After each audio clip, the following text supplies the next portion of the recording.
Steelers handled the Dolphins 28-15. It was more impressive than the final score. There was some garbage time touchdowns there with the Dolphins. Pittsburgh is now 8-6. Miami is now 6-8. But you start to look at the Steelers now the rest of the season at 8-6. They're a game up on the Ravens. The Steelers at the Lions, at the Browns, and they host the Ravens. Ravens will host the Patriots. They're at the Packers, and then they host the Steelers. So Steelers can win out.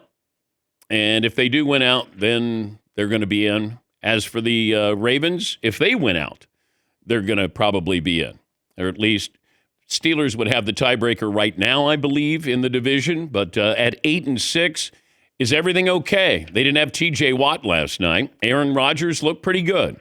But, man, I watched that Dolphins offense. I thought they were going to run the football. I just thought, here we go. You don't have T.J. Watt. We're running the football, and we'll sprinkle in some passes. And then all of a sudden, Mike McDaniel is asked this question about his quarterback after the game. I think it would be very rash and short-sighted if I even tried to tackle that option. I think I have to look at the tape and I'll move on from there. But realistically, I'm just supremely disappointed that we couldn't come out with a win here. Yeah, they ran a 2-minute drill, and even Troy Aikman said, why did it take so long? They should have come out as a 2-minute drill. If they weren't going to run the football, just do a 2-minute drill the entire game and just see how this is going to play out there. But I think that was what was surprising is Troy's like, why did it take you so long? Here's Troy Aikman on the call. This is just the bizarre last few series, and they don't go hurry up. Now they're going hurry up. They're calling timeouts. It's hard to understand exactly what the philosophy or what they're trying to do. Second down. So the delayed game on top of it. By the way, Troy has no more filter, which is great. He's kind of like that old guy. You get to a certain age, and I know that age, where you're allowed to say things, and people go, nah, he's just old.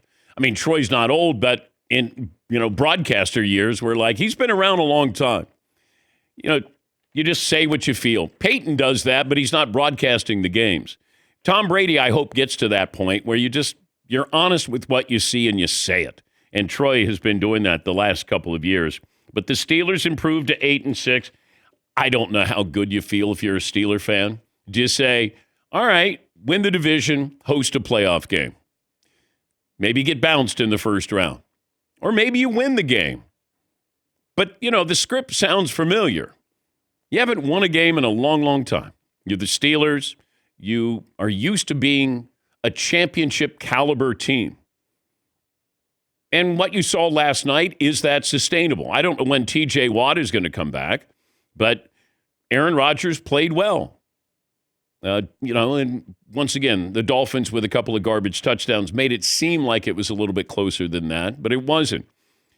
But, Miami's got some issues here, obviously, because they sort of had a fire sale, but then they started to win games.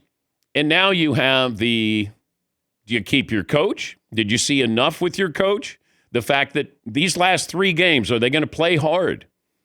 And then you got the Tua question, because you're going to owe him close to, $45 million next year, and then you're going to probably move on from him. And it's weird when you watch, you can be a really bright quarterback. You can put the ball in the right place. You don't have to have a great arm. But there are times when you do have to have an arm that you can put something in, and you can do it from 20 yards out. And that's my concern with Tua. He can give you the precision kind of passing, and, 10 yards this way, 5 yards this way. He doesn't threaten me if I'm a defensive back. Like, I'm not worried about him. Unless somebody actually runs an incredible route and is wide open, but you don't see that very often.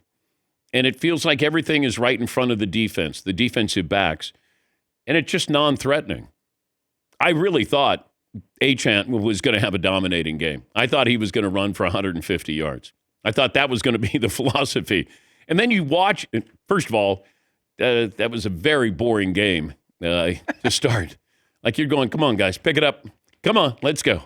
And then it got a little interesting, and then the Steelers scored 4 consecutive drives, and then all of a sudden the Dolphins go, hey, why don't we try a 2-minute drill? Hey, there's a little success here. But you start to look at a bigger picture with the Dolphins. You got to get a new GM. Usually a new GM brings in a coach.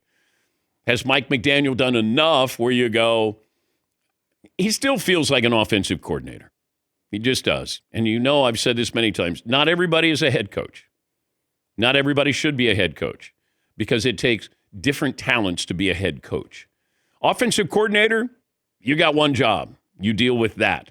When you're the CEO of the team, every press conference, you're asked questions, offense, defense, special teams, dealing with management, all of that, dealing with the draft, free agency, all of that.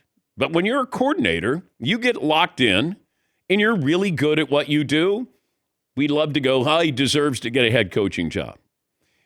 There's a lot of guys who shouldn't be or shouldn't have been head coaches. But there's that, you got to give him a chance. Sometimes if you're an owner, you know that guy doesn't have the capabilities of being a head coach, but he's really, really good. Like Leo Mazzoni was a great pitching coach for the Braves. But I didn't look at him as a manager. I looked at him as he is specialized in that. Charlie Weiss, I didn't look at him as a head coach. I looked at him as as a really good coordinator. Romeo Crennel with the Patriots. Really good coordinator, but not a head coach. And I look at Mike McDaniel, and look, have we had him on and we enjoy his, the conversation? Absolutely. He's quirky, it's fun, different, but I look at him as a coordinator. Now, I'm sure he'll get a job someplace. I don't know if they'll keep him in Miami, but you got the Tyreek Hill situation. What are you going to do with Waddle? It feels like you have a couple of pieces there. It starts with the quarterback, and I just don't think that he is a starting quarterback until further notice. Yeah, Paulie. The Tyreek Hill situation, it might be the biggest of the situations. A lot of people thought they would trade him before the trade deadline, and then he got injured. I mean, there's a lot of speculation. His dead cap hit, if they released him, is $29 million. If they keep him, you know what they have to pay him next year? $50 million to play wide receiver. $50 million. Most of his money is on the back end of that last year of his contract. Oh, $50 million. Yeah, I don't think he's there next year. That might be addition by subtraction. I just don't want to get into an Antonio Brown situation where, he's going to be selfish and he's going to want touches and, he can be incredible, but, coming off an injury and that kind of price tag, I don't want that. But, you're going to take that hit. And then the following year, you'll probably get rid of Tua. It's been 25 years since the Dolphins have won a playoff game. Can you check on that? I think we talk about, hey, the Steelers haven't won a playoff game in, 10 years, 9 years? I don't think the Dolphins have won a playoff game in 25 years. Yeah, Paulie. December 30th, 2000 against the Colts in overtime of the wild card round. Yeah.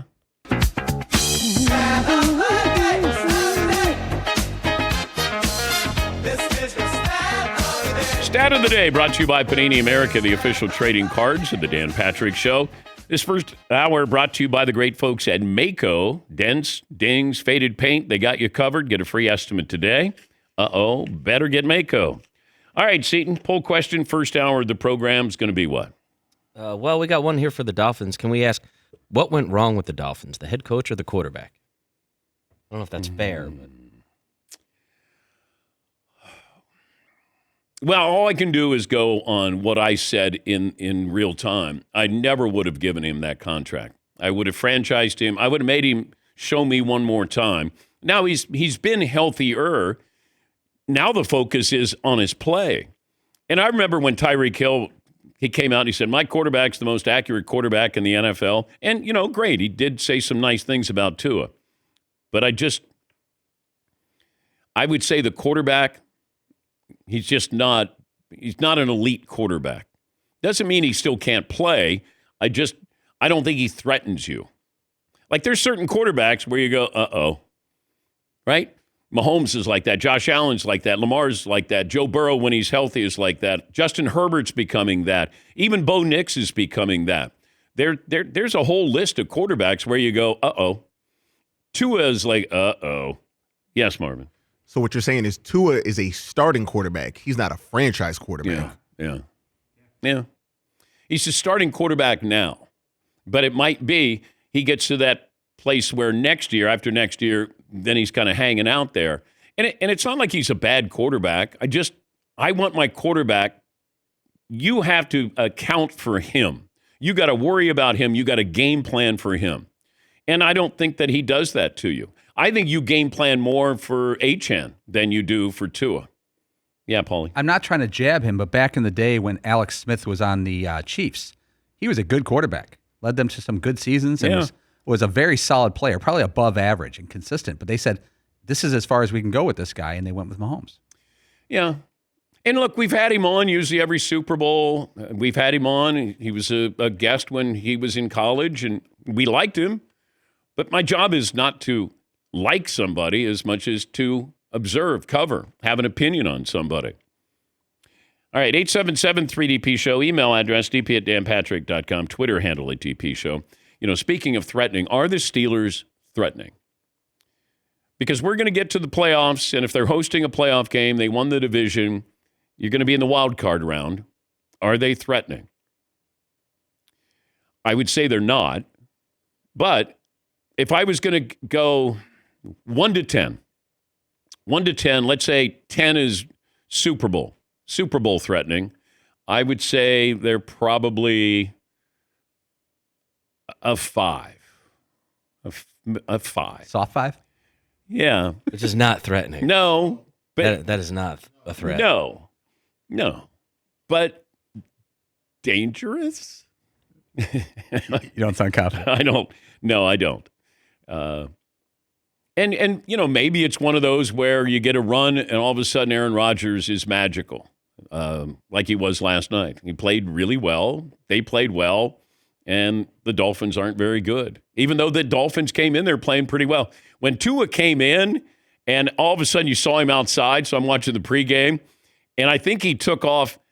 He had some kind of a wool hat, and he took it off just to go, let me feel this. And he quickly put it back on.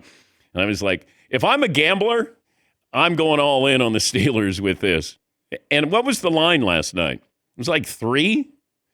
I thought, man, they must think this Dolphin team is going to play well in cold weather. Yeah, Paulie. I think they only hit Aaron Rodgers. They had no pass rush on Aaron Rodgers last night. He picked him apart. It's hard to picture Aaron Rodgers having a great game against the Broncos or a team like that where the pass rush is all day. So that means they're as threatening as they could protect them. Rodgers was 23 of 27, 2 touchdowns. The oldest player in NFL history to complete at least 85% of his pass attempts. Phillip Rivers may have something to say about this this weekend. Yes, Todd. The opening line was 3.5. It was a 3-point favorite for the Steelers. Yeah, that's where I kept thinking, okay, what am I missing here? Usually they're correct when they have these betting lines where you go, damn. All right, the Bills are favored by 1.5 in New England. Then you had the Packers favored over the Broncos.